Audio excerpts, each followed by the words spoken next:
thought I'd just let people read this in their own time, give them 20 seconds to do it, and then we'll go into the formal part of our forum today. Great.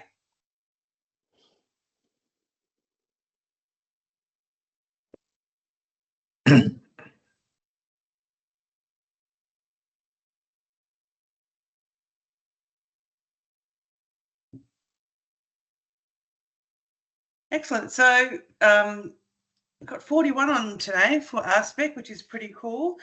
And for those who don't know me, I am Kelly Island, and I'm working with George Havakis on these forums. I work with George on these forums every year to help try and keep them interesting and consistent. George, do you want to go to the next slide? I will do that. So just a little bit of housekeeping. Professional learning, you can get Surveyors Registration Board FPET points and LSLB Board WA 1 point for general education, and in general, in most cases, including the Geospatial Council of Australia, you get 1 point for every hour that you attend professional learning, and this is considered that. So if you need a certificate, just give us an email and we will send you one out. Please, we actually do invite you all to keep your cameras on, because it's much nicer to talk to people's faces than initials. So if you're comfortable leaving your camera on, we ask that you do. If you're dialing in on your phone and you get a phone call, don't put us on hold, just hang up and come back, because when you put us on hold, we just get to hold music. Now, with live Q&A and live polling, live Q&A is take yourself off mute and interrupt George as much as you need to and ask as many questions as you like, because this forum is for you and for your active engagement and conversation. We also will do live polling, so throughout the presentation, George will try and gain insight into what you're thinking around a particular subject, and so he'll pause for you to do a live polling. You can either QR code and the poll will open, or go to menti.com and there will be a number at the top of the slide that you would put in to join the Mentees and participate in those answers. Sorry, and I also forgot to mention that Natalie is here as well, and Natalie also works with George and I to run these forums for you. Next slide, George. Natalie's the bomb. Just one other thing about the live polling. Anytime you see a head with those cogs, which is above 0.5, then you know that there's a poll coming up.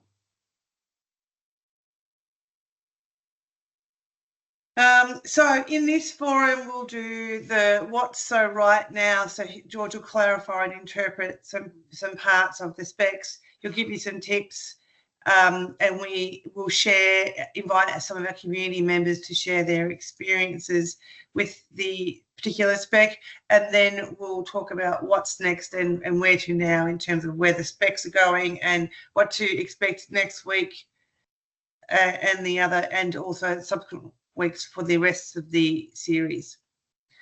And I think that's all from me. So over to you, George. Thanks, Kelly. So welcome, everyone. Very excited to be here and participate in this forum. This is the 4th in our series, so it's so we're really well underway. So with the what's so right now, typically I'll take you through some of our observations, some of the communication that we've had, and particular changes that may occur. And there are a few that we'll talk about during this R-Spec forum. We'll also have a community presentation at this forum from Chris Pienaar from MNG. If you were at the A-SPEC forum last week, you would have seen his colleague Naomi Patterson present and had a very interesting topic presenting Frankenstein's monster.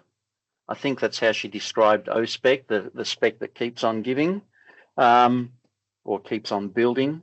So she had terrific perspective on the kind of things to take into account, and I'm pretty sure that Chris will provide his own specific perspective on R-Spec this week. So just a little bit different. I've got two polls that we're going to kick off with that we haven't run before. So please jump onto Menti, and we'd like to hear from you all about this.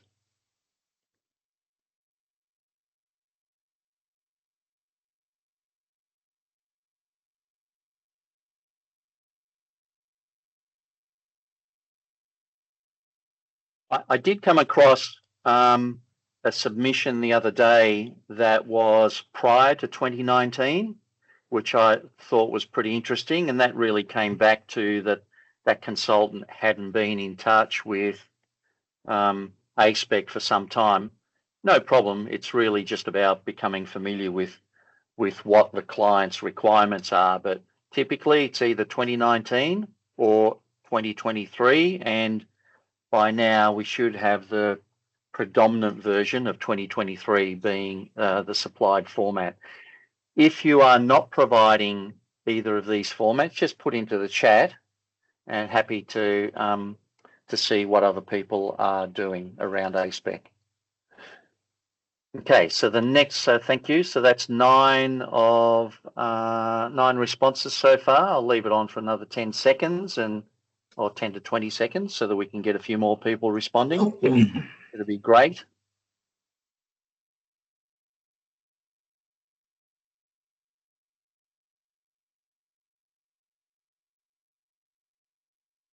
I'm just going to take myself off camera, Kelly and everyone, to save bandwidth at my end.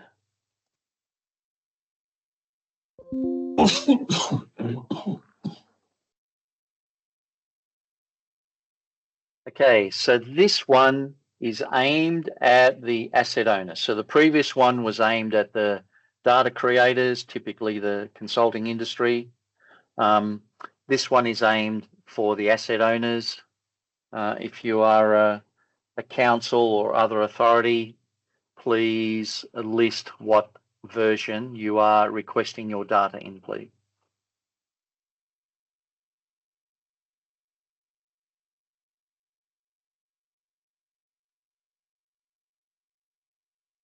George, can you just have a check of the comments? Sure.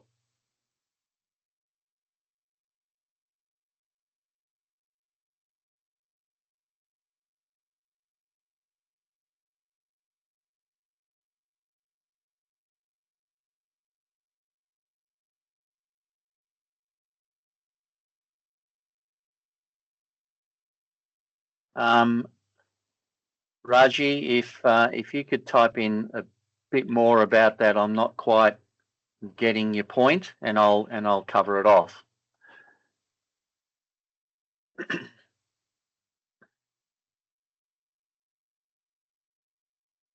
Yep, thanks, Raymond. I see that you served both 2019 and 2023. Yep, that's a great one. Hadn't really taken that into account, but yeah, thank you for highlighting that. We'll adjust the poll for next week's session.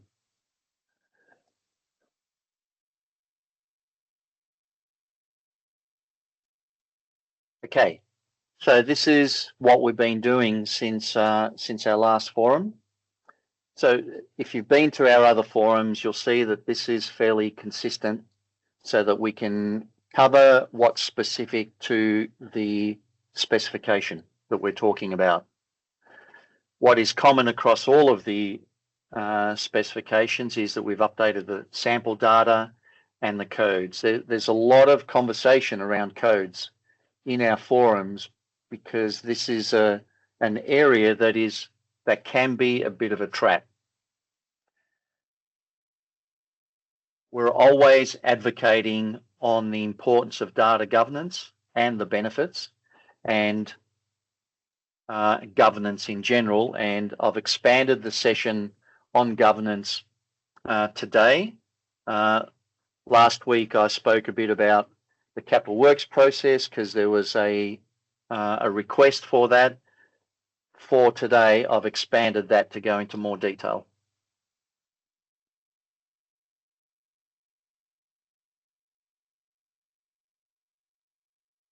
Now, a couple of things around changes. Once you get your login, you can go on to the A-SPEC proposed changes page, and you'll see a number of documents that you can download from there. And a couple of important ones are the consolidated changes. So this is what we've done is we've created a document of all of the changes that we've combined into the one for the release of the 2023 version.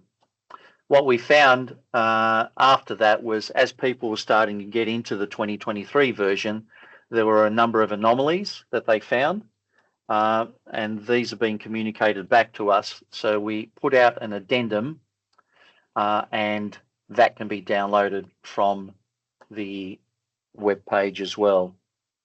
The intention is that we will release an updated version early in the new year that will take into account all of these changes, so that people don't have to go through multiple documents.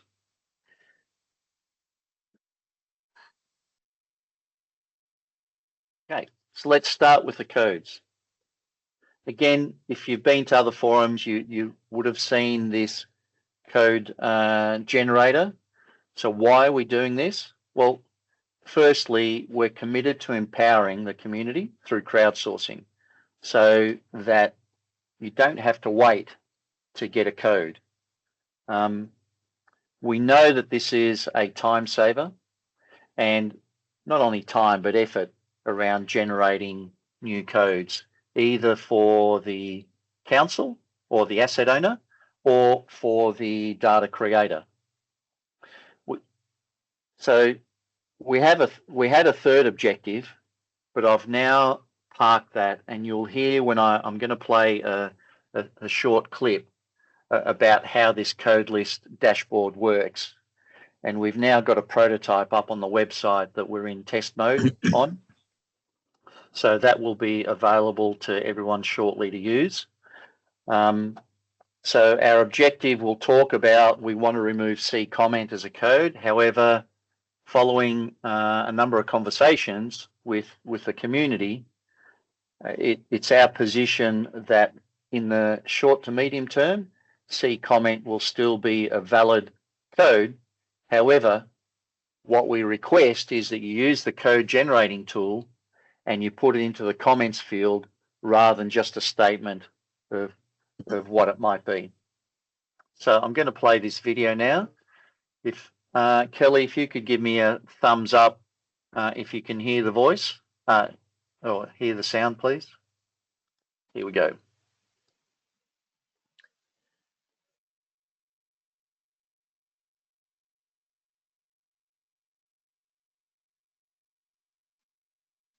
The purpose of this clip is to give you a snapshot into what we're looking at for crowdsourcing the creation of codes. As you know, C comment is one of the valid entries. We want to remove it.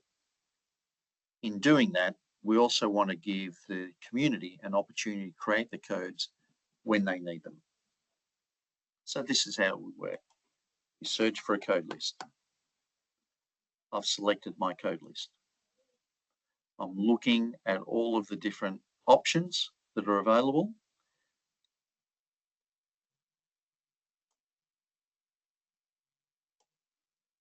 And I can't find it. So I'm going to search something in there. Vegetable plantings. Vegetable plantings doesn't exist.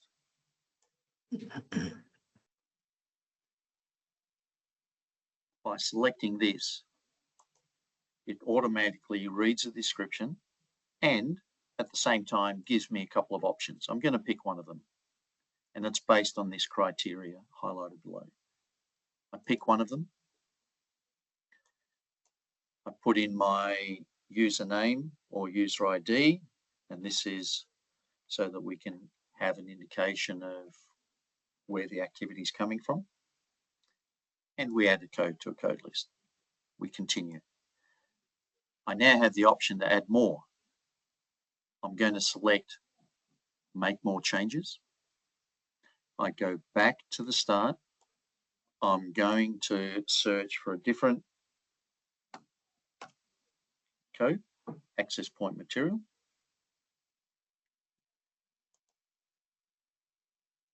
I'm looking through my access point material to see what is there, and I'm going to reinforced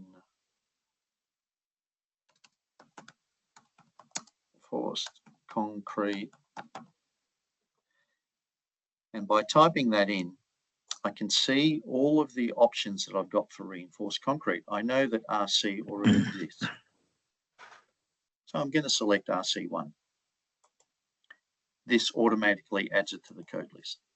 I now see all of the changes. Satisfied with that, I send an email notification to GISA. GISA receives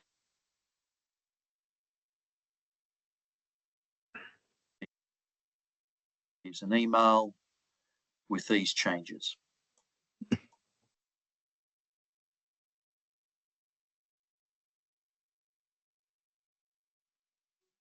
I send the email. The session's complete.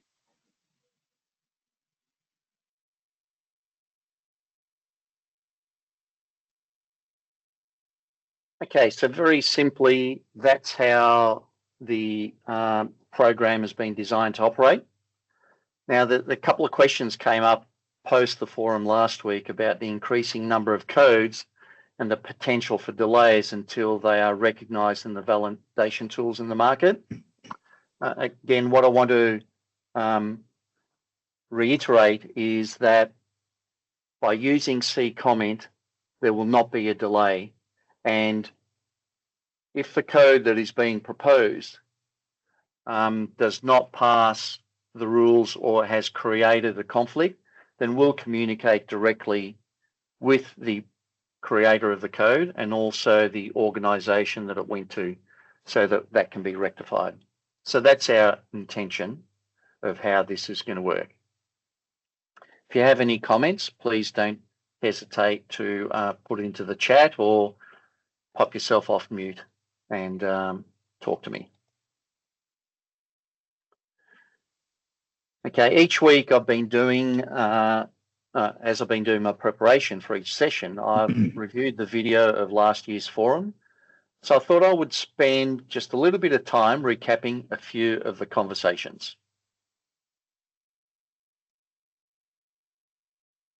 And so I'm going to cover these 4 areas. And interestingly, Kelly, you feature heavily in point 4. So let's kick it off. There's a comment raised about what's happening with the old data. Well, the old data, as in the 2019 version structure, is for the most part enhanced through changes published in the 2023 version. So what I mean by that is that there'll be an additional attribute. And for the most part, you can see area of identified area of works ID.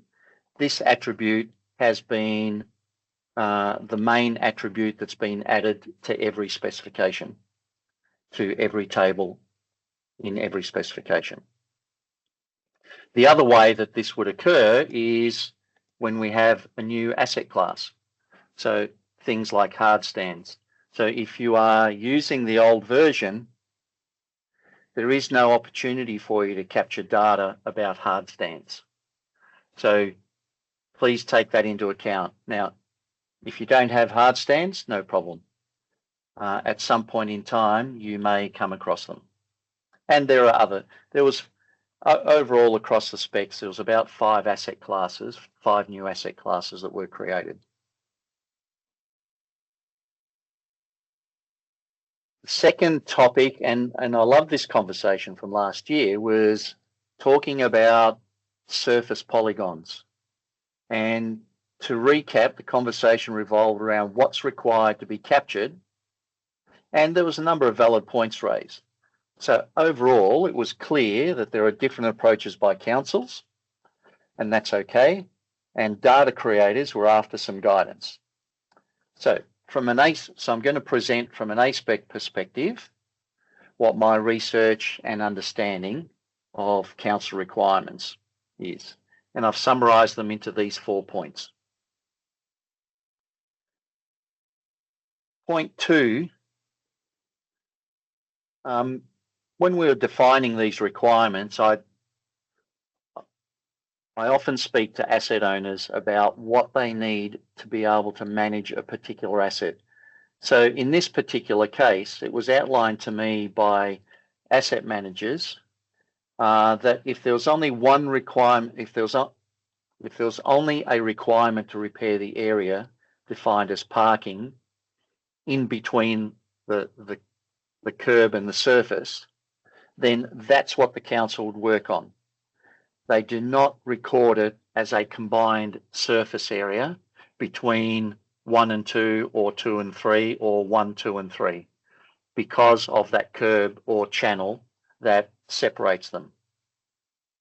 Now, if there was no curb and channel, then yes, that would be the one polygon and representing that whole surface area.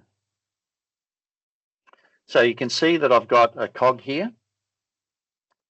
And this is relating to the next point. So it's relating to the center line. So I can see that we've created an anomaly because of the rule that's been created that says each surface polygon must have a center line.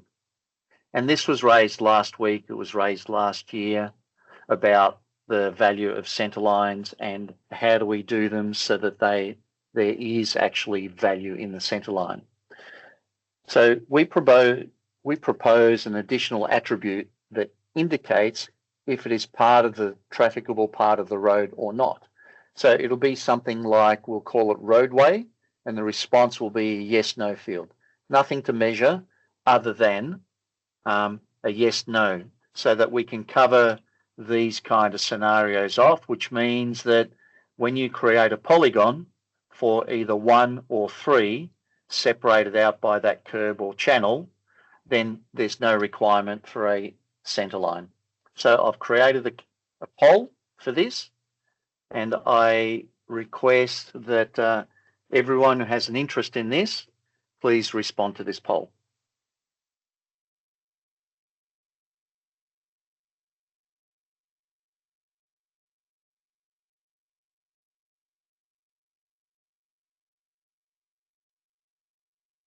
Cool. So far, yes. Okay. And yep, I'll leave it on for another 30 seconds so that we can get some more people respond. 12, great. 15, yeah. So, okay. So overwhelmingly, the response is yes. So if you're new to the forums, this is typically where we request the feedback from you as participants, as also as key stakeholders in A-SPEC. So, that's great. So this is, Kelly, I reckon this is one of the probably best participated polls that we've had to date in the forums. I know you'd be happy about this, Chris, because we've had recent conversations about this. Right. Yeah, definitely. Yes. Especially when you have a lot of on-road parking that are separated by curbs. Just yep. Time. Yeah, fantastic. Maybe something they're passionate about. I mean, we're 23 out of 37 people have answered this question, so that's interesting. I know. It was about the same level as responding to what you go to brew in the morning. Yeah. So we're on the money. Okay. So the next part. So some important facts to know about the code. So our intention and responsibility is to manage one code list, register, harmonized across all of the specifications, which for the most of you would understand that. Now, as we go, as we do our updates, we're also redefining some codes. So it's quite likely that something that was previously relevant to 2019 is no longer relevant to 2023. However, there's a trap here. Okay, and in this particular case, what I'm showing is under the support type that 1P and 2P is no longer a valid entry for support type, even though it was in the code list for 2019. Now, what we didn't realize at the time was that we already had a support type and we already had number of posts. So essentially, we had the ability to put in the number of posts that you could that sign had, and also the support type of that sign. So it's always been there. We just missed it in the 2019 version and allowed 1 post and 2 posts to be put into the code list. In the 2023, it's now been removed. So even if you are using the 2019 version, changes to the codes that have occurred in 2023 are more than likely still applicable. So please be very aware of that. Here's another example here where base and sub-base material had RC0 as unknown. That's okay for an existing feature, but we've actually removed the 0 and just left it as RC. So in the existing spec, you'll have reinforced concrete, no class / unknown. However, in the DDS version, you'll have reinforced concrete, no class. And that is applicable whether it's 2019 or 2023. And the differentiation is if it's a new asset, you know the type of feature it is. So there's no relevance to having unknown in there.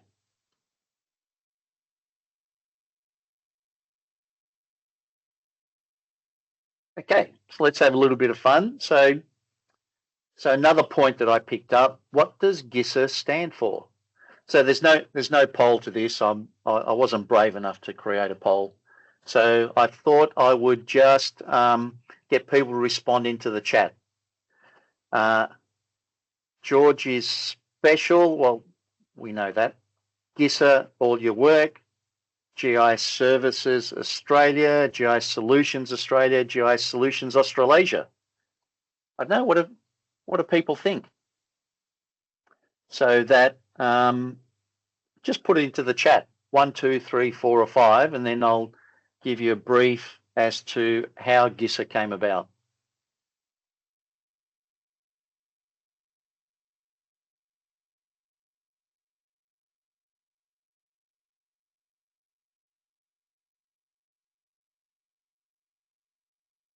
Okay, so people, all right, so people have so far picked 4 or 5. Yeah, I like that. Great.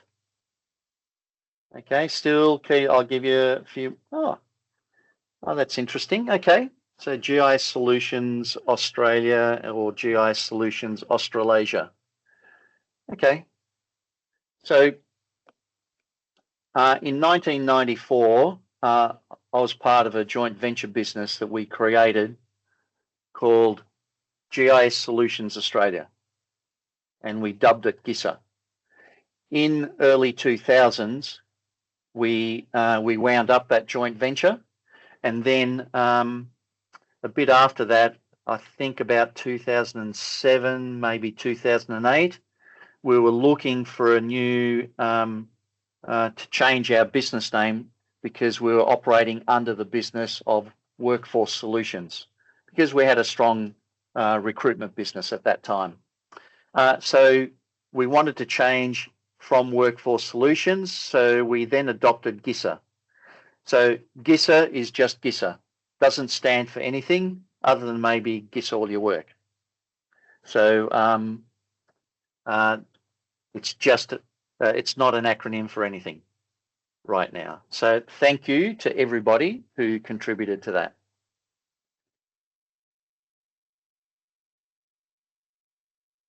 Kelly, I liked your comment that George is special, but you know, that's okay. Now, last year and this year at the forums, there was a common question: what's the point of having a standard if it's always changing? So here is a formal statement from GISA, and I'll give you 20 seconds to read that, or 20 to 30 seconds. If you have any questions, don't hesitate to put your hand up.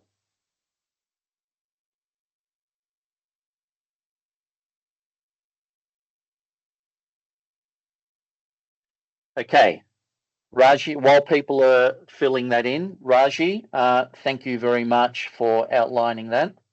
Now, one of the reasons that we remove the pavement layer ID is that we've got scenarios where the roads are built and they may straddle 2 or more pavements.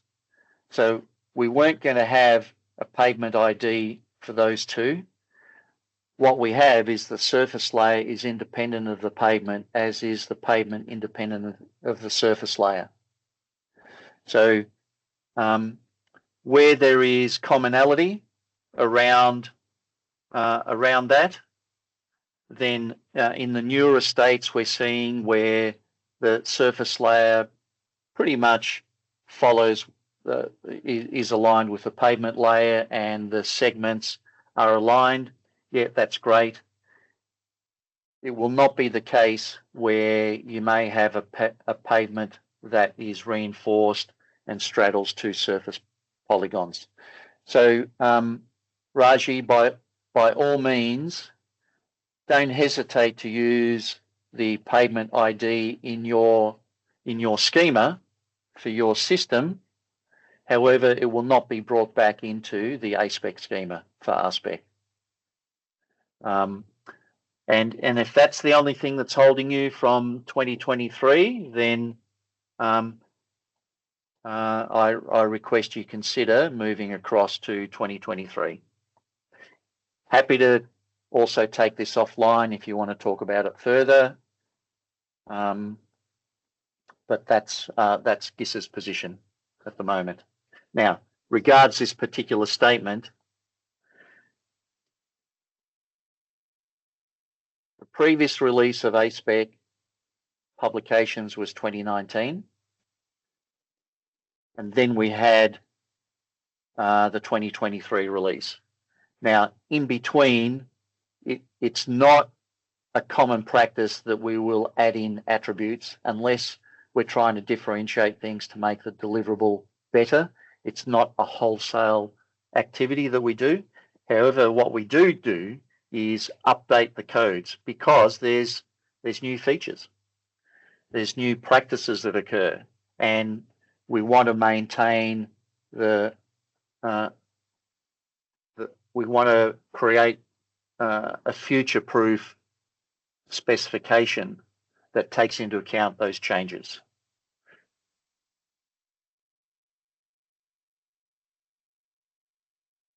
Okay, so here's a notification of a change that will impact both, it will impact R-Spec more than anything. And if Trevor King is on, he'll be very happy about this. So, and probably Naomi as well. So what was discussed last week was that we had a duplicated level of attributes across these 2 specifications. So we have the lighting table in R-Spec and we have the poles table in O-Spec. And we had exactly the same features there. So what we're now proposing to do is to remove those 3 features under the lighting table as they are only relevant to the poles table in O-Spec. The other, so the conversation was also then, well, do we capture the post of a sign under the poles table? And the research that I've done around that is that there is a capitalisation limit that each council works towards. And whilst they may record the post in their register, they don't necessarily want to know too much about it. Now, that will change from council to council, and at this point, there isn't a requirement to capture the post of a sign under the polls category. If the community wants that to occur, then please let me know, and we'll run it across the community in a poll and see what the response is.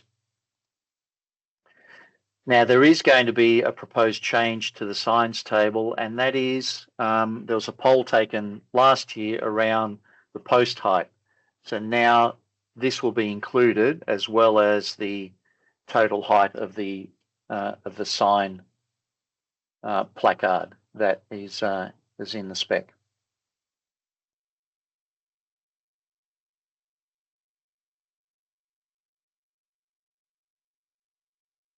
I've noticed just recently through someone bringing it to my attention that one of the criteria to determine pathway segment is not practical. And what I'm referring to is the width criteria. So if you see this example on the right, it's very difficult to actually try to determine what the segmentation is, because this pathway and also hard landscaping areas are not uniform in size, particularly the pathway. So therefore, if we're trying to do it, if we're trying to create a segment through the width criteria, it's just not practical and probably unworkable. And I'm pretty sure I'll get a lot more phone calls than what I'm currently doing. So what we're looking at is to actually remove that as part of that criteria. So I'm going to ask for some comments in a moment, but I've also looked at where else this occurs. And what I found was that it also occurs in surfaces and pavements. So there's these three polygon features that stipulate, as a general rule of thumb, the segments or sections are created when there is a change of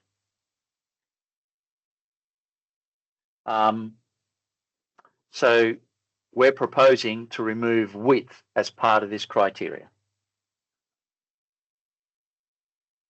So happy to get some comments either in the chat, or if somebody wants to take themselves off mute and talk about it. My sense of it is that it's not really being utilised at the moment. With that, Chris, I'm going to defer to you for a comment, seeing as how you're the R-Spec SME. Good then. Yeah, I mean, realistically speaking, I'm not entirely sure how our data gets used, but we're always aware of how we're dividing our polygons. If there's a change in the road's width, that is at least a considerable change. That is where we divide the polygon. Yeah. Okay. But it adds a lot of work. Yes. Understand. And look, the way that historically, when we've been working on a centre line where you record the length and width, it's predominantly been used to calculate the area, but we have a polygon now to calculate the area. We still need potentially the width as a measurement for other requirements for off-street parking and other things that need to be offset from the main trafficable area, but I don't see that as a specific criteria to be included. Yep.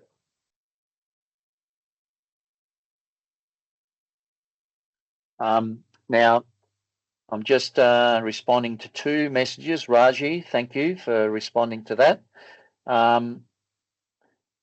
There's no consolidation of surface pavement polygons. They are still individual polygons, John.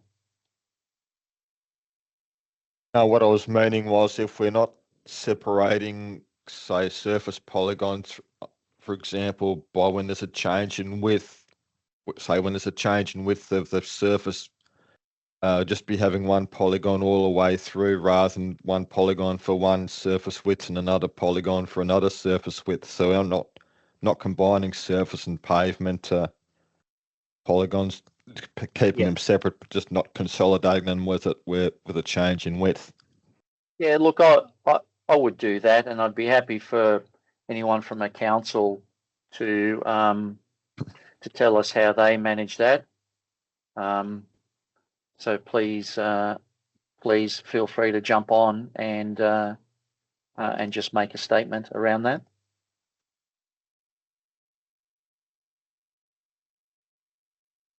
No problem. Okay, so moving on. Let's move to what the next slide is. Okay, governance. So in this particular area, I've also added communication because I want to emphasize that this aspect, as is the core of ensuring expectations are met rather than assumed. George? Kelly? There are a couple of comments, one from John Cleverton and one from Rob. Yep. I've just responded to John's. Rob, that is correct. They do have nominal widths and not applicable in all areas. So as Chris from MNG pointed out, they change the segmentation when there is a significant change in the width. But what we're saying is that may not be a requirement anymore to do that. Yeah, I know. So it's something more for A-SPEC in parks, but certainly paths in parks, yeah, they can have variable widths at times. Yep. So in such absolutely. cases, I'll just do an estimate of what the average width might be. And I think that's completely workable. At the end of the day, my understanding is that what's important is to know the area of that segment along with what its width is, but the width as a measurement is only ever an average anyway, or as Rob has pointed out, nominal. So most people will be familiar with this. This is an accompanying document to be read with every specification. And the reason for that is that it's got some information in there that's particularly important around the responsibilities. So we have an area that is a responsibility for the developer or the consultant, and a consultant, I'm not just meaning consulting engineer, it may be a contractor, it may be a surveyor, anybody else that works with the developer. And we also stipulate requirements there or responsibilities from a council's or an asset owner's perspective. And one of the key things that I hear is that this council has come back to me 12 months later requesting all these changes. Please be aware that there is a specified time frame for both the consultant to be responsible for the delivery of data, and also for the asset owner to be responsible for the review of the data. If either of you cannot meet those expected timeframes, then have a conversation, create the communication. We talk about the checklists. We currently have a number of projects that are implementing A-SPECs, and the important aspect is to outline how the checklist can be used in both subdivision development assessments or development application assessments, and also capital works projects. And there is a place to be signed. Now, bear in mind that this is a live document, and what I mean by that, and I'll talk about it as we move on to the next poll. I'll talk about it now. What I mean about that is that you may start with assessing that there may be water valves in this particular project or wetlands. And then during the design that changes, then update the checklist. It's a live document right through to practical completion. Now so our tip is inspect versus expect. So again, it's about the communication aspect, and communication isn't simply about talking.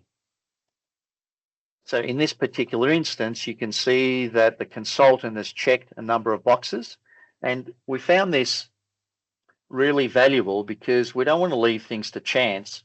So we take the responsibility to guide the consultant with what needs to be delivered to us to create the as constructed data.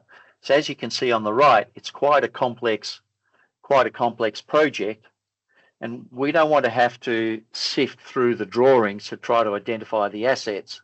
What we do is we use the checklist to say, well, okay, where are the bollards? There's bollards have been indicated here. Where are they in this diagram?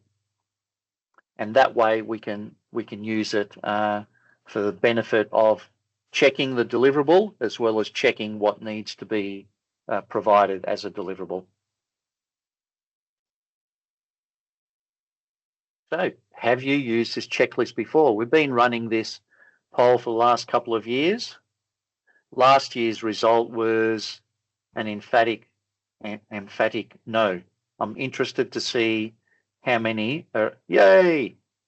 Okay, so 1 and 1, cool, 2 and 1, okay, great. So if you are now more aware of the checklist, then great.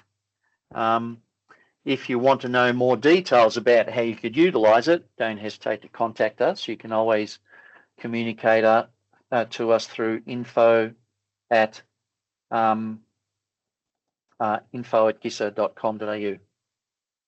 Okay, so interesting. This may be the same 11 people that responded to last year's, Kelly, that it was 11 zip to no last year. This year it's 10-1, so we're shifting the needle.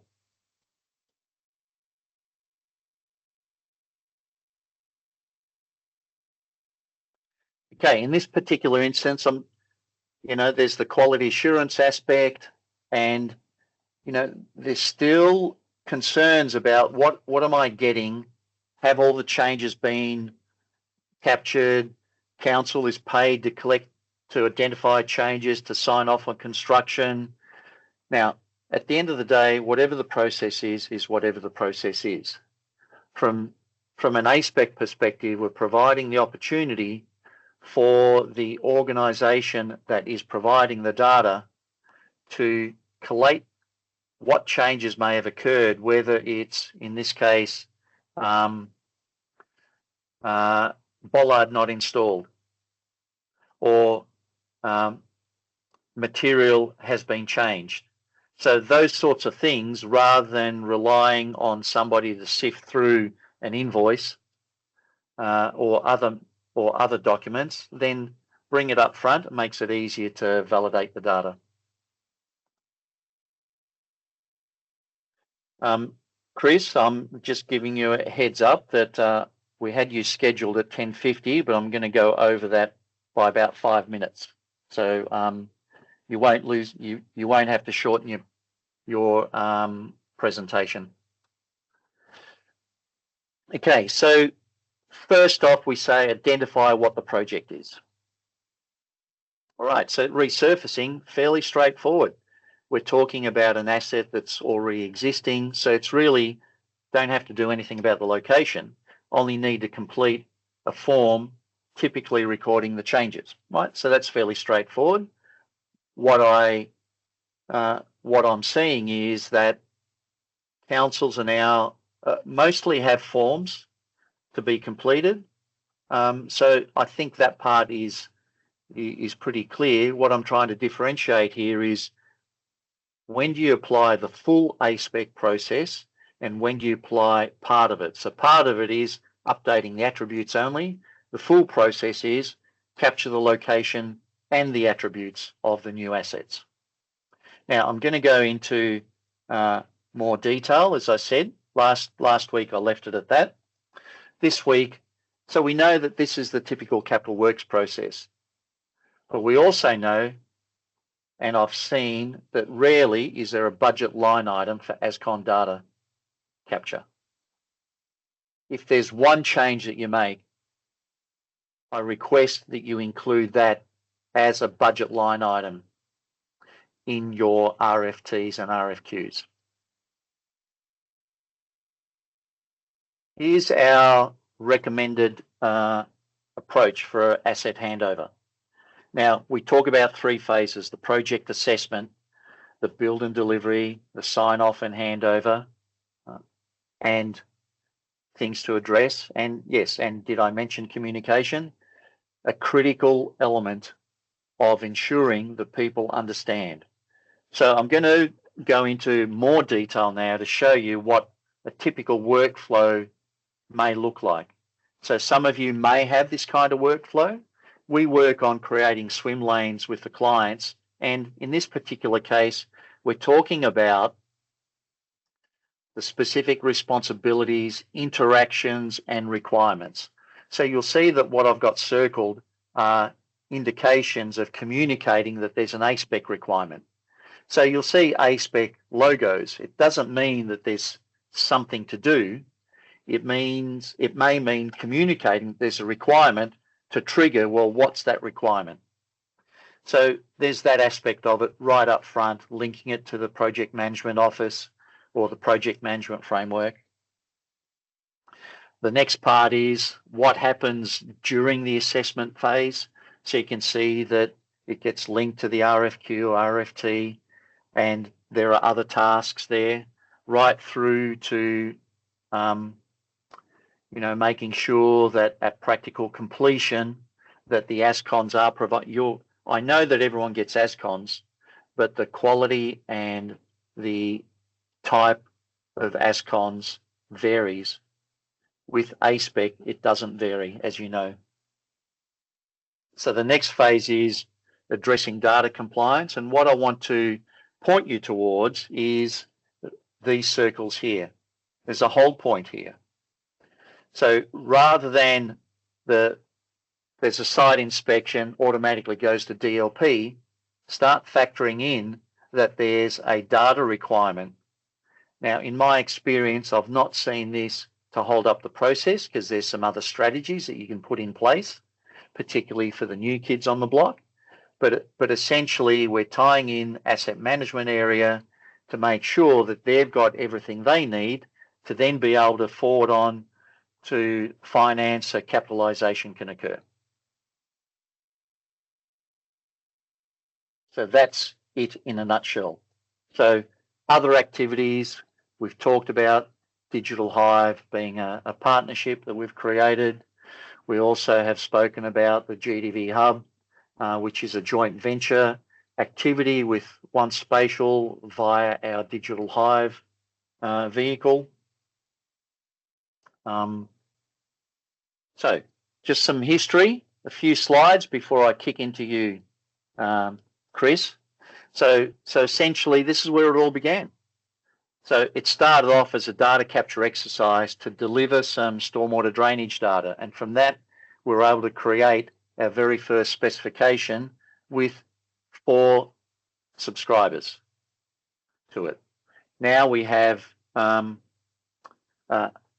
than 4. We've got over 60 across the country that utilize different versions of the specification, and all of them utilize D-SPEC. Now you can see that fast forward to 2025 that we now have a number of specifications. Now the bottom 2, A-SPEC is being worked on, and we anticipate that will be completed in draft for review by the end of this calendar year. It's taken a bit longer than we expected, but that's just where it's at. And T-SPEC, there's still no further interest to develop that at this point, but what we have at the moment is a number of features that currently sit in the D-SPEC portfolio, such as the underground conduits and underground conduit pits, which were put in there specifically for fiber optic assets. and so when there is a greater requirement to split that out into its own specification, we'll start with those two features. Okay. Oh, Chris, I've got you as an A-SPEC SME. My bad. You probably are anyway, along with Naomi. But you know, we've got the color green, which is R-SPEC. So you are you are the same color as Kermit. So that's it. So essentially, well. yeah. So last week we saw Naomi take us through her experience with A-SPEC. This week, Chris will share with us his experience relating to R-SPEC, and if you weren't here last week, I would have mentioned that in the D-SPEC forum we had Shane Sewell from Mill American, who was the first person, the first company to actually deliver D-SPEC data in Victoria. MNG were the first organisation to deliver D-SPEC data in WA, and if Trevor is on, I don't think Trevor could make it today, but if he's on, Trevor King, formerly of MNG, was the first person. So, Chris, welcome. I'm going to take myself off camera, and the screen is yours. Thank you very much. Let's see if I can get this presentation going.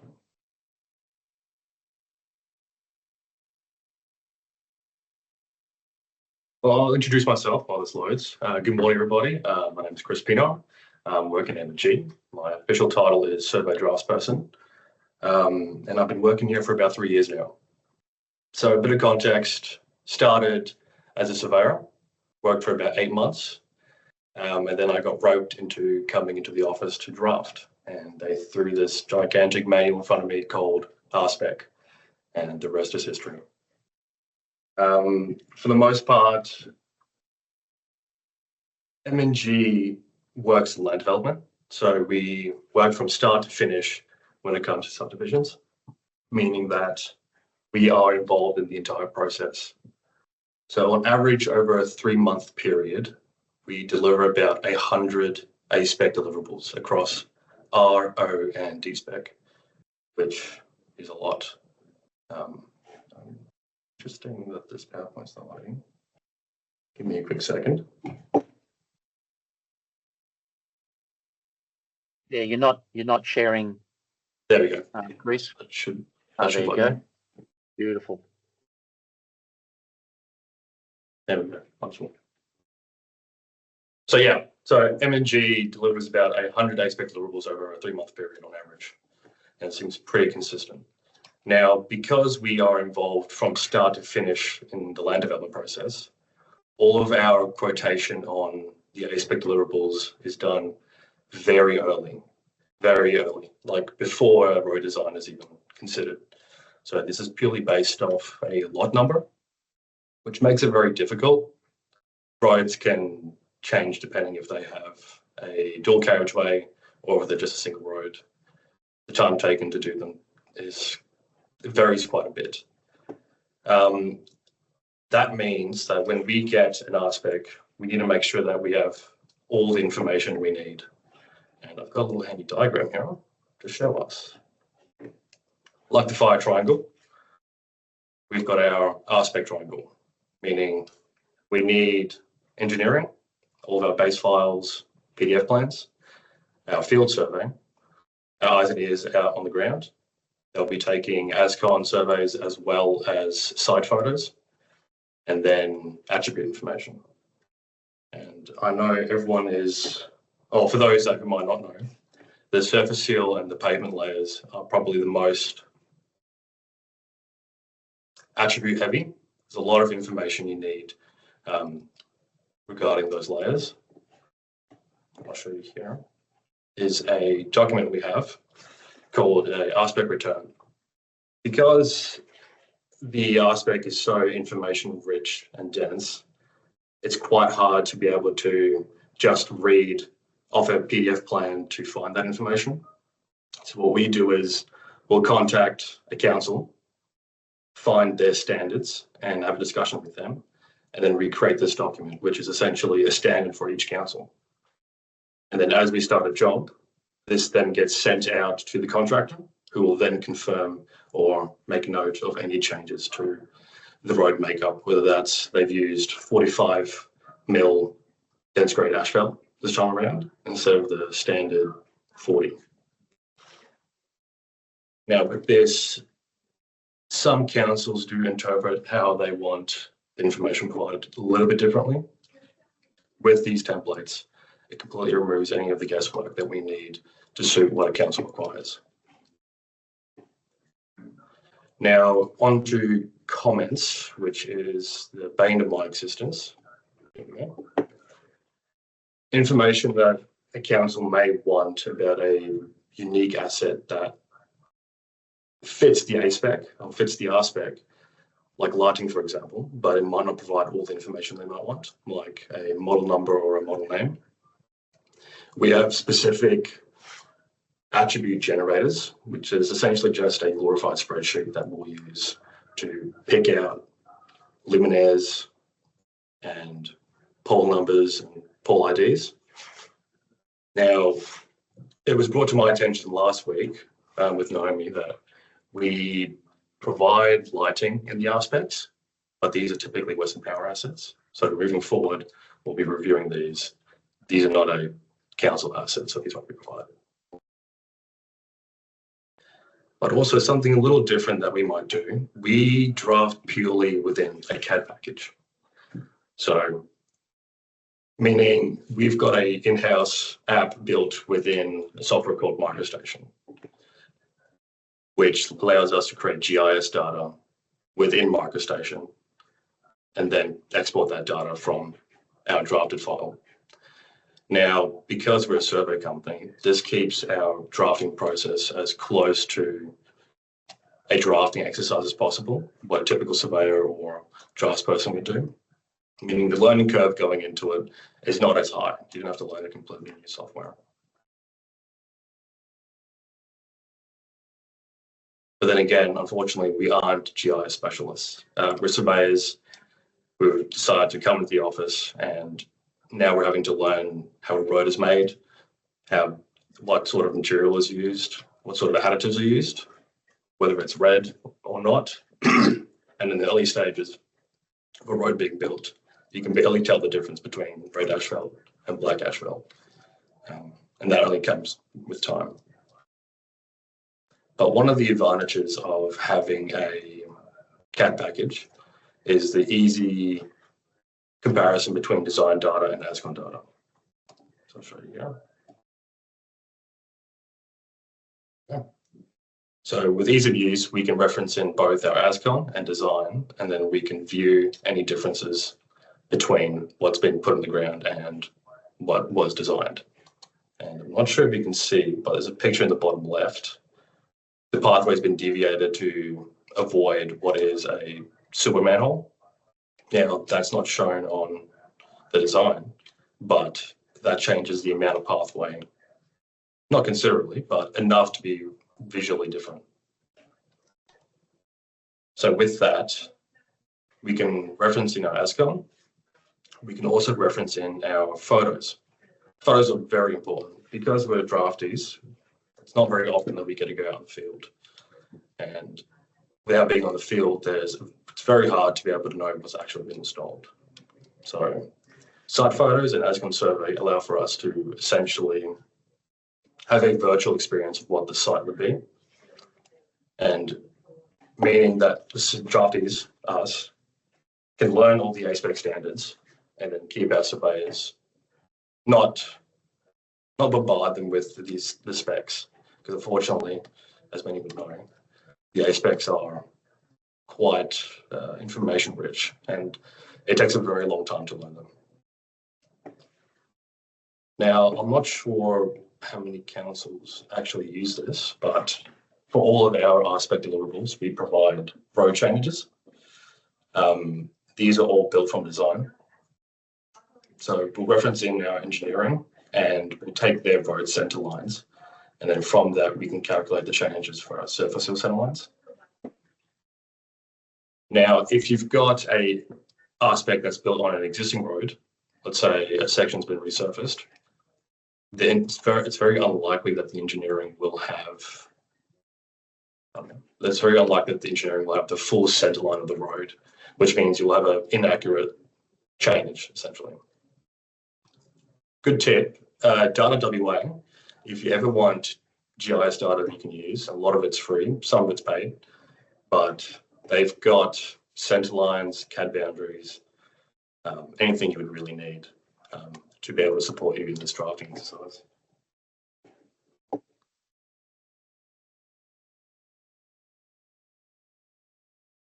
Now, once we've drafted everything, it comes to the final export. So once we drafted everything, we'll then go back to our templates, and then we'll start filling in all the information that we need. Now, the contractor should have reviewed all the information at this point. So for us, it should be just a simple adding process, going through and adding the correct information where it is. Whether that's for the footpaths, material, size, whether it's reinforced, pram ramps, as well as surface material, etc. Now, one problem we do come across quite often, not as often, but at least for some councils, certain councils want costings provided with their A-SPEC data, which makes it a little difficult for us because unfortunately some contractors protect their schedule of rates like it's a national treasure. They really don't want to share that information. Whether that's to keep their competitiveness, not quite sure, but it does make it a little bit difficult. So trying to find that information does add to our timeframes. But again, all of our attribution and drafting cannot be done by ourselves. Like, we are very heavily reliant on other people, whether that's the engineers, the surveyors, as well as the contractors to confirm that we have all the right information.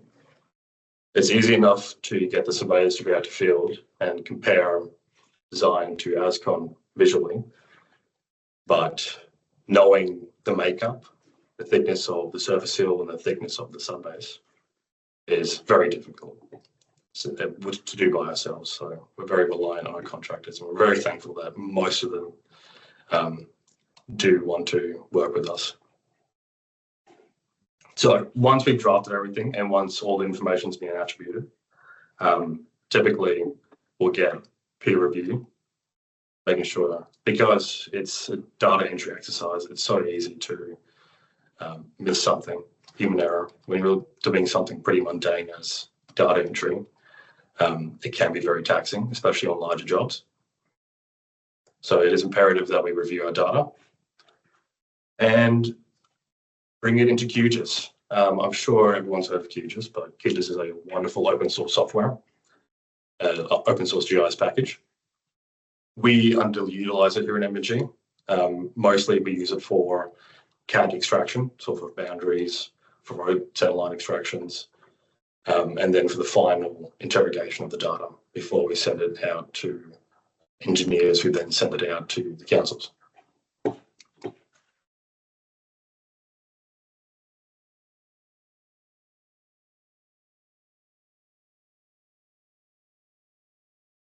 Now, all in all, R-Spec is pretty simple compared to the rest.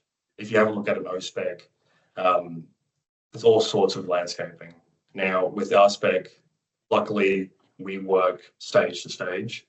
So to the previous stage, it's going to be the same, which makes our lives easier, but very difficult for, I guess, one-man shows or data providers that do an R-Spec every couple of months. Knowing where to get that information is imperative. So building contacts is very, very important for us. We're very close with our contractors and engineers, and networking there is very important. Unfortunately, we don't hear as much feedback from councils or the organisations that receive our data. So sort of want to use this as a call out to anybody. If you receive our data and you see anything's different, not even just for ourselves, any contractors that are dealing with R-Spec or A-SPEC data, if you see anything or that you want changed, feel free to reach out to us. We're usually more than happy to start a communication and start a discussion.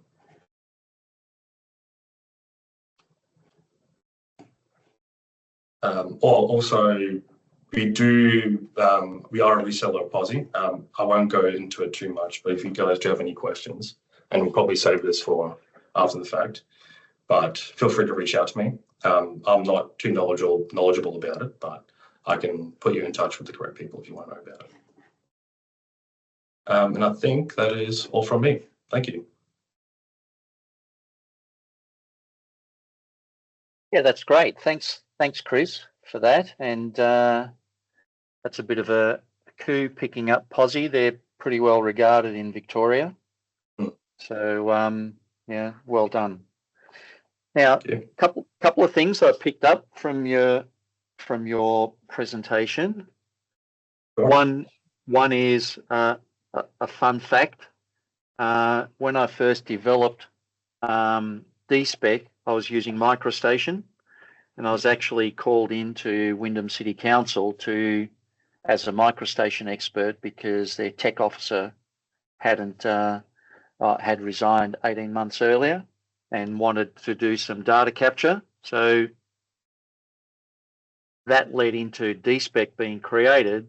So our test bed was to do all the digitizing of the subdivision developments that they hadn't actually captured any assets for over an 18-month period. So that was somewhere in the order of 450 stages.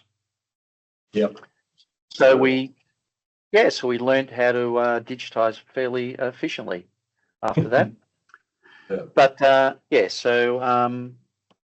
but aside from that, you mentioned about other authorities' assets, and that was picked up last week, and I covered it off in D-SPEC as well. One of the things about other authorities' assets, I know that a lot of councils will ask for the assets of other authorities that are built as part of their subdivision development. My strong recommendation is to not provide it. Definitely. Yep.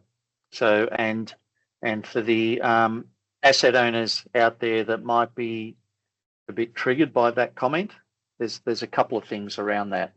One is we advise consultants like MNG and others that if somebody's requesting another authority's assets, they don't actually have permission to get that because it's not their asset. It's not their asset data.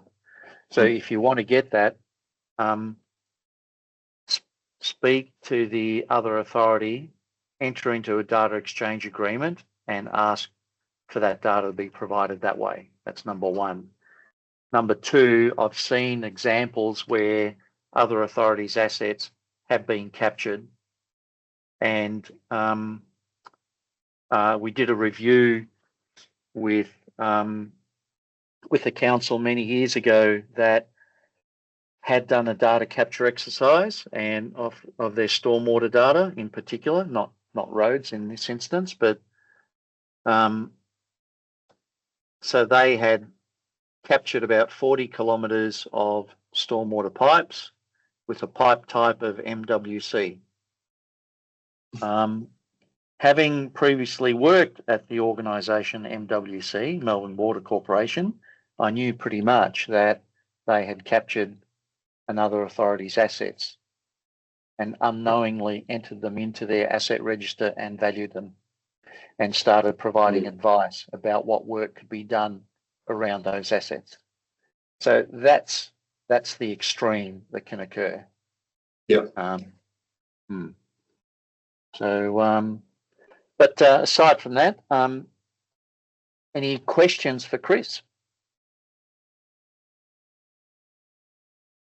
I didn't dive too deep into any of the R-Spec specifics regarding some of the information, but I'm more than happy to answer any questions that anybody does have any.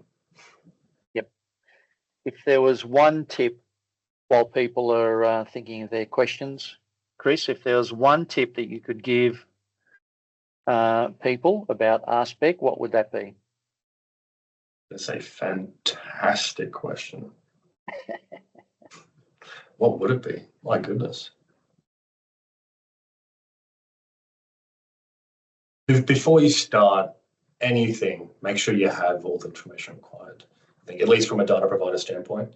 When you start a job and you then get to the point where you want to start attributing information, you can spend hours just sifting through PDF plans trying to find that information. So make a list of what you need and contact whoever is responsible for that information, and they'll get you the answers quicker than you can find them, for sure. Yep, cool. Very good. One thing we've discovered, we do a bit of data capture for landscape architects and also building contractors who are never going to create an A-SPEC framework to do. And we found that if we're looking for particular attributes, we can put the PDF drawing into Copilot and ask it to search for the details that we're after. Very effective. So have a look at that, Chris, and we find that that's a really valuable tool to use. It saves a considerable amount of time, hunting around for details on design drawings and the like. Definitely, yeah. Okay. Yeah, and AI integration for automation at this point just seems to be the way ahead. So that's definitely a good point. Yeah. Cool. Okay, so look, please join me in thanking Chris for his presentation. Very much appreciated, and I can see that you put in a lot of work into that, Chris. It really provides a good outcome for our participants to see how others are dealing with things. Definitely. Okay, so I'm going to grab the screen back. Okay, so we're now in the wrap up. Okay, so we've talked about crowdsourcing for codes. The API, unfortunately, is still under construction because we've changed platforms and it's taken us a bit more time. So the crowdsourcing tool that I've shown you, incidentally, that was developed through an AI tool called Claude, and then I gave it to our intern Zayu, who has a master's in data science, to complete it. And now our web provider Symphony 3 has embedded it into our website so that people with a login can now access it. So it's not live yet. Well, I hope it's not live yet, but we'll be testing it, make sure it all works, and then we'll let you all loose on it. Continuous improvement, I've got a couple of slides to talk about that. A-SPEC, the same. We're interested in your feedback about the forums. And I haven't promoted this largely, but we sent out emails to say about an Ask Us Anything session. So here's a tip for you. If you want some free consulting advice, jump onto the Ask Us Anything session. It's a half hour that I allocate every Thursday morning during the forums. It's been suspended because we've got a conflicting time, but post the forums. It is on a Thursday every week from 11 a.m. to 11:30. If you have a particular issue that you want to talk about, come onto it. You can get some free consulting if that's what you're after. And that's what that Ask Us Anything is about. Now, a little bit about future-proofing. Yes, so we talked about earlier about standards and the evolution of standards, but what I'm also showing you here is how R-Spec has been incorporated into a 3D CAD environment, and in this particular instance, Revit. Now, this isn't new. This was actually done 11 years ago. 11 years ago? Where are we? No, 14 years ago with a client. So, so they took R-Spec and they were looking at creating these shared parameter files so they could actually export to a SQL statement, to a SQL instance, and then import that into their asset management system, create the asset ID, and then link it back to the Revit drawing. Now, that's the best example that I have seen of how Revit has been integrated with an asset management system. And then the GIS, you know, you can see on the top right-hand side, the GIS is used for the 2D environment, whereas the Revit, you've got your data-rich 3D environment. So,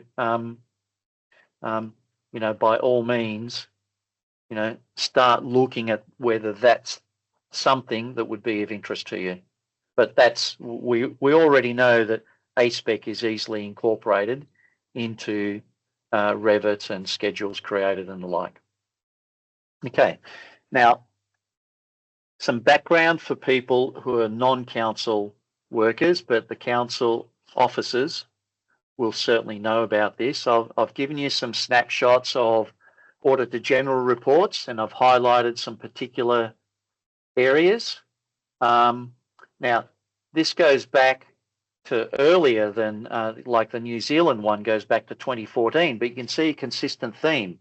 And as the years have gone by, there's a more prescriptive commentary by the Auditors General, right? So so I've got New South Wales, Victoria, New Zealand.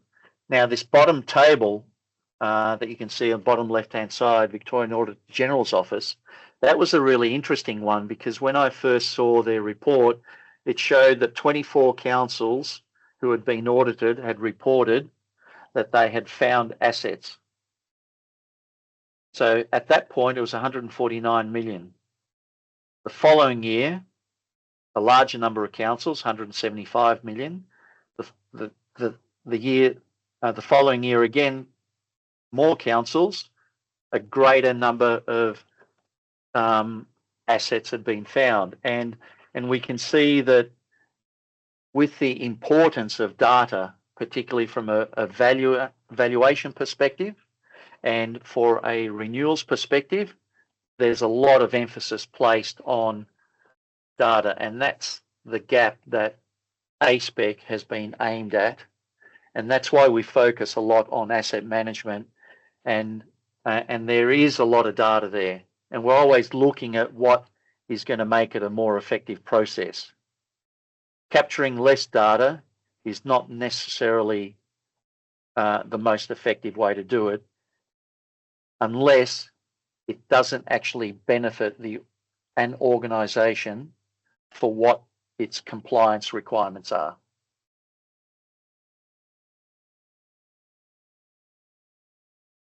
A-SPEC, it's on the way. So we've started the document. Here's a brief snapshot of it. Next few slides. We started to look at things like guides for separation distances. These aren't our guides. This is just research that we've done, but we want to make people aware of that. You know what? If you are putting these in place, then you've got to take into account, if you haven't already, some of these separation distance requirements. We have a set of attributes that we're now fulfilling on. We anticipate, or this is planned to be completed by the end of this year, and that way we will have a draft out for comment.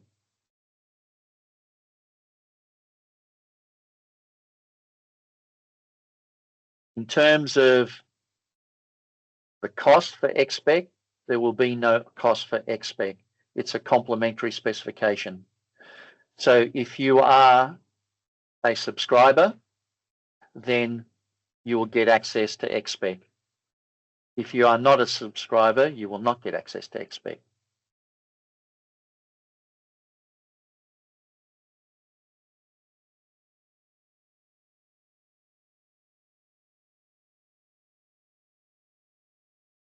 Okay. So the next forum is our last forum before the showcase. So we're going to finish off with a few polls, and I'll take you through this. So next week we've invited 2 special guests, and we're going to have a fireside chat to balance up presentations and fireside chats with our new format. So Brendan McDonald from One Water and Brenton O'Rourke, formerly from One Water, will discuss how they addressed the regional approach with A-SPEC between Warrnambool City Council and One Water. And in fact, that particular regional approach won a Spatial Industry Award. So, their work in getting out to the community and dealing with all things, not just about A-SPEC, but about validation of data and the like, is a good story to share. If you haven't registered for that yet, please use the QR code.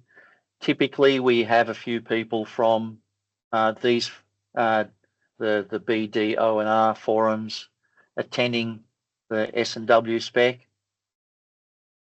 We have some authorities who actually subscribe to all the specs because they have buildings, they have other assets in their compounds, in their depots. So really important to know. Now, we're going to finish off with a few mentees. Please stick with us until the end. So here's the first one.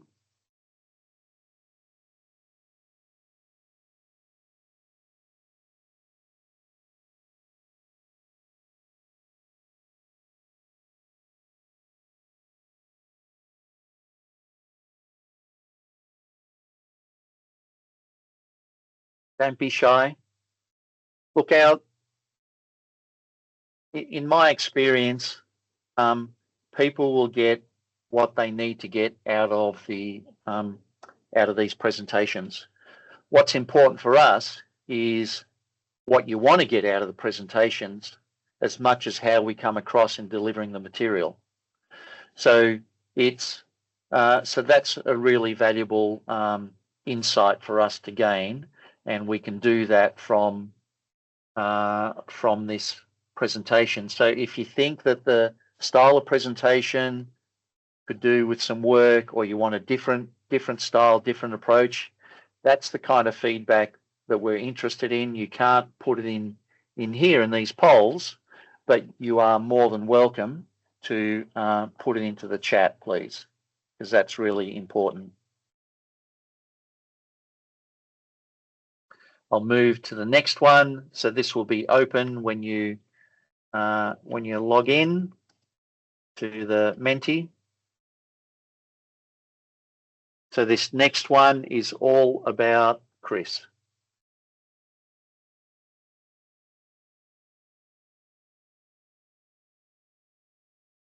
So Chris, we have a lot in common. I'm also a survey drafting. So I was very happy to hear that you've moved from the dark side of surveying to being a survey drafting. Yeah, I do miss it a little bit, but I was only there for about 8 months, so. Yep. Yeah, great. Yeah. Yeah. Well, that's okay. It just means that you know what you're looking at when you go out in the field now. Exactly. Yeah. I can't unsee mountable curves, semi-mountable curves and pathways when I walk out around anywhere now. I drive down the road and my wife tells me, is that a double barrel culvert? And I look at her and I think, and I don't say it, but I think other things that I've brainwashed her too much. Fantastic. But anyway, so the next one, again, what year did you first participating with A-SPEC? Always interested in this. This is a new poll. Now, I'm also mindful that we are scheduled to complete at 11:30, and we've just ticked on 11:30. So, so we will do another couple of minutes for those of you that can stick around. 2012, 2019, 2008. Is that you, Trevor King, 2008? No, that's me. Are you, John? Yeah, that's when I started with A-SPEC. You're a latecomer. Fantastic. So we can see that, you know, even 2024, there's some consultants that I was dealing with up in Port Hedland and Karratha who have only just become aware of A-SPEC because those two councils are requesting it. Oh, there we go, 2025. Thank you. If you are getting what you need, great. If you're not getting what you need, let us know. Either way, we always promote the good, the bad, and the ugly, and just be responsible with what you say. Okay. Next slide. What do you think of the new format? We've shortened it this year. We had less to talk about. You know, we had some pretty big participation in 2023 because of the changes. We've had some minor changes since then. Next year, we anticipate that we'll be talking about what changes we incorporated at the beginning of 2026, but we've been talking to you about them. We will communicate all of that to you as things occur. And again, I want to acknowledge everyone who has taken the time out of your day to attend this forum and contribute. And whether you've contributed or not, I acknowledge you for coming along.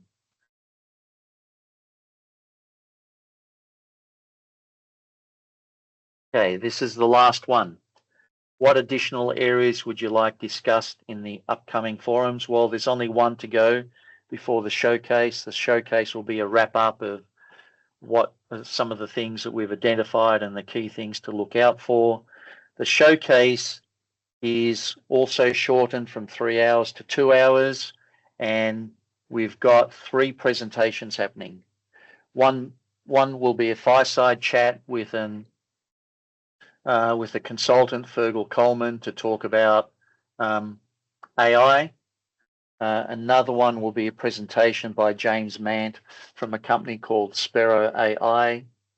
And the third one will be a presentation from a company called Keyframe, who is involved with design and construct and recording projects on things like Brisbane Airport. They're going to talk to us about how they use BIM and their particular tools to monitor that project. So no additional areas, no problem. I'm happy for that. If you want to put in, if you're at a previous forum, we asked you that, and you want to reiterate what you put in previously that we haven't covered, by all means, don't hesitate to do that.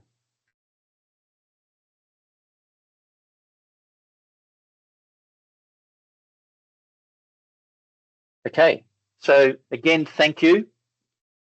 And again, Chris, thank you very much for your contribution today. Kelly, thank you for your emceeing, as usual, very light-hearted and entertaining.